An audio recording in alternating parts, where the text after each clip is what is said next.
দিনী ভাইরা, রিজিক নিয়ে এত চিন্তিত কেন তুমি? কেন তুমি তোমার রিজিক নিয়ে চিন্তিত? চিন্তিত হও, কিন্তু পেরেশান হয়ে উদাসীনতায় মগ্ন থাকিও না। জেনে রাখো, আল্লাহু ইয়াবসুতুর রিজকা লিমান ইয়াশা ওয়া ইয়াকদির। আল্লাহ যার খুশি রিজিক বাড়িয়ে দেয়, যার খুশি রিজিক কমিয়ে দেয়। ওয়া ফারিহু বিল হায়াতিদ দুনিয়া ওয়া মাল হায়াতুদ দুনিয়া ফিল আখিরাতি ইল্লা মাতা।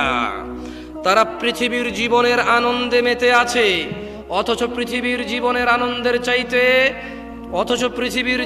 আনন্দের চাইতে আখিরাত উত্তম। আখিরাতের তুলনায় এই পৃথিবীর গান বাজনা, এই পৃথিবীর দালান কোঠা, না না না, বড় লোক হওয়া গুনাহ না। কিন্তু আপনি মনে করেন না যে আমি বলছি যে ফকির হয়ে থাকেন, না, ইনকাম করেন, হালাল কোটি টাকা কামান, কি আসে যায়, হালাল ভাবে কামান, আল্লাহ রাস্তায় খরচ করেন, মদ খাইন না, গাঁজা খাইন না, মাছ খান, গোস্ত খান। এই দেশে হরিণ খাওয়া নিষেধ, পৃথিবীর অনেক দেশে হরিণের গোস্ত খাওয়া বৈধতা আছে, ওদের দেশে পালে হরিণ, যেরকম আমরা হাঁস মুরগি পালি, ওই দেশে যে হরিণের গোস্ত খান, সমস্যা কোথায়? কথা বোঝেন নাই?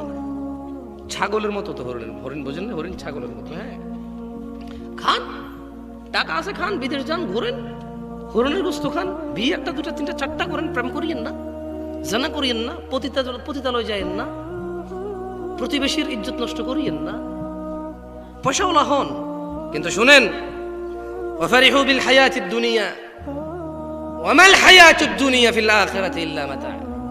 যারা পৃথিবীর জীবনের আনন্দে মেতে আছে, আল্লাহ বলছে আখিরাতের তুলনায় পৃথিবীর দালান কোঠা, নারী, গাড়ি, বাড়ি, সম্পদ, সন্তান, ইভেন ক্ষমতা, সবকিছু কতই না নগণ্য।